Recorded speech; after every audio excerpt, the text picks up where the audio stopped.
Hey, Matt Coffey here. Hey, my objective today is to educate you on discovering about the things that are making our world in marketing work very well. And for that, I mean our customers. And the reason why I'm bringing this topic up is because it gives you some framework on how to structure your thought process when you approach a marketing company or you work with someone like a agency who will help you, or even internally if you just want to think about the processes that are involved in thinking through how to comprehensively framework together a marketing strategy. The most important thing in this is to think about clockwork. I'm going to do some specific analogies to clockwork here, but really if you think about profit engines as clockwork, is that every day that goes by, leads are coming through, they're getting processed, and they're turning into happy customers. So someone who's being basically reached out to the market by the services that are out in the market, such as Facebook and Google. They're being reached out automatically through those services. As ads are being placed, they're going through a system, and those cold prospects are turning into happy customers at the end. So that's the clockwork theory, that like clockwork, this is happening in the background. Now, profit engines is the process of all of those pieces. So we're going to start with C, which is the first part of clockwork, which is the client avatar. So when you start to do a niche, if you have a specific service or you have a product, you have to think of your client. The most important thing is to get into their head and find out what their concerns are. What are their problems? What are their goals? You have to literally build a person that you can market to. That client avatar, the first part of clockwork, is the initial standpoint of where the next piece comes in, the L, the landing page. So now that you have your client avatar, you understand their concerns, what they're doing in their daily lives. You understand, you see a specific gender, a specific age. Now you have to think about when they come from an ad, where they're going to be landing, right? That's the most important thing, because now you've got their attention. You've run an ad. Again, you see these every day in Facebook and you see them in Google. They're just on the top of the pages or they're in the feed for Facebook. Someone clicks on something. Now, where do they go after they click on something? They usually go to a landing page. And that landing page has the most important criteria to confirm that this person that you're marketing to is now going to take action. So you've got to give some dialogue within this page. A lot of people put together benefits, results, testimonials, all the things that relate to your product or service that would convince somebody that you are the right business for them to work with. Now, this landing page has to have something in it that's completely critical, and that is the third part of clockwork, is the offer.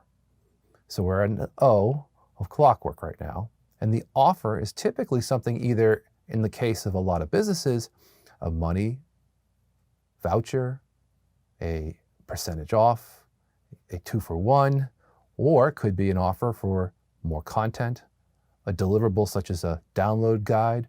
There's several hundred different types of offers that we put into the market.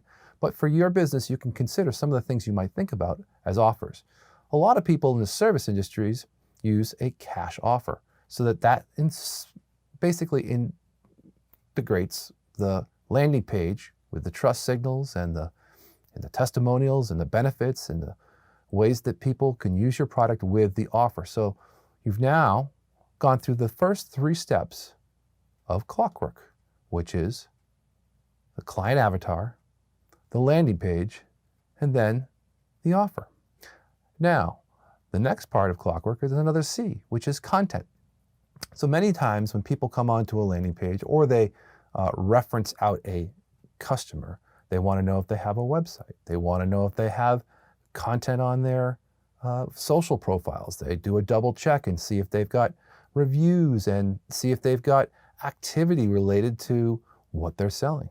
Because obviously, not everybody converts on the first click.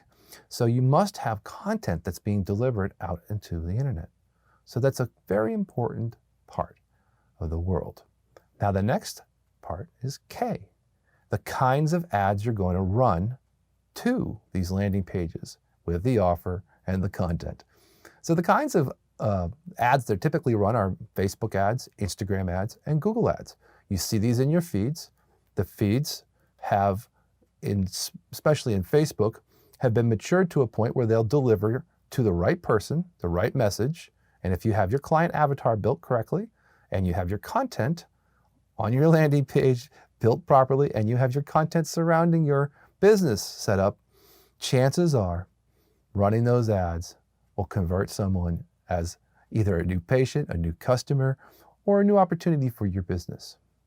So let's get into the next and most important part of all of this, which is the W, the working assets that you have in order to capture and then take this new person who's come through from an ad that you've built for your client avatar that's coming through based off the content and the offer. Where are they going? Well, they're going into your system. A lot of the things that we call either CRMs, which are customer relationship management tools, or funnel management tools, or sales and marketing funnel management, those are the systems in the technology stacks that complete the cycle to keep the customer onboarded and into a system or a database, if you might want to call it, so that you can now manage them. So now we're talking about the next stage, which is the O in Clockwork, the second O, which is the opportunity funnels and the opportunity to sell to those customers. So they might be a name, a phone number, they might be an email address, they might be any of the data that you've captured through the first process of, again, capturing their information through the initial landing page with the offer. And so now you have to take these strategies of funneling these customers into the right order. So you may want to take them from a lead that comes through as an email, let's say, to a staged appointment for you. If you have a business that thrives on people coming through as appointments, then you want to get them into a calendar.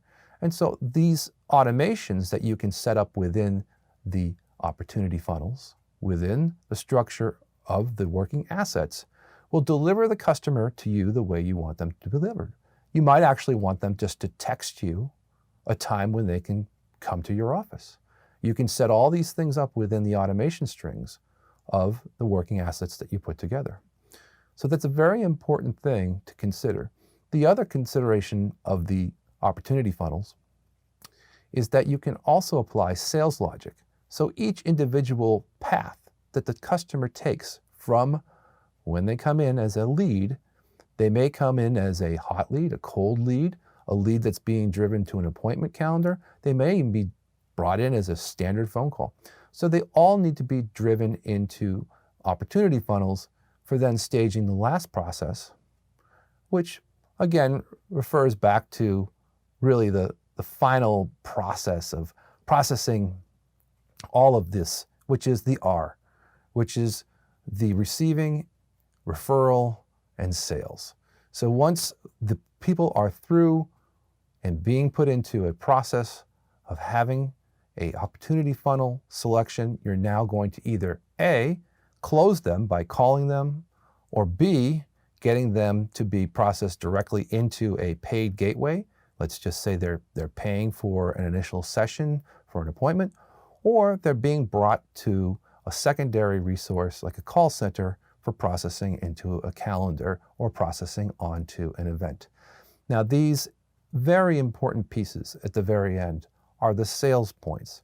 And we do think that the most important aspects of all of these businesses that you're going to be going through in the life of a marketing environment have got to be ending up with sales dialogue at the very end. And that's why we consider the C of Clockwork and the consideration of all of these processes extremely important. And the last one to wrap this all up, which is very simple, which at the end makes everything run, is tuning the engine. And by that, I mean that you have to continue to keep your engine tuned, and that's the K, the last one. So we've gone through the 9 different steps of Clockwork that will really relate back to our profit engines model, which allows people to come in as a cold prospect and end up a happy customer through the different scenarios that you get with a full marketing profit engine. I hope this helps you understand how profit engines are built and how we use Clockwork as a way to remember how these work efficiently and continue to deliver exceptional results and profitable results for our customers.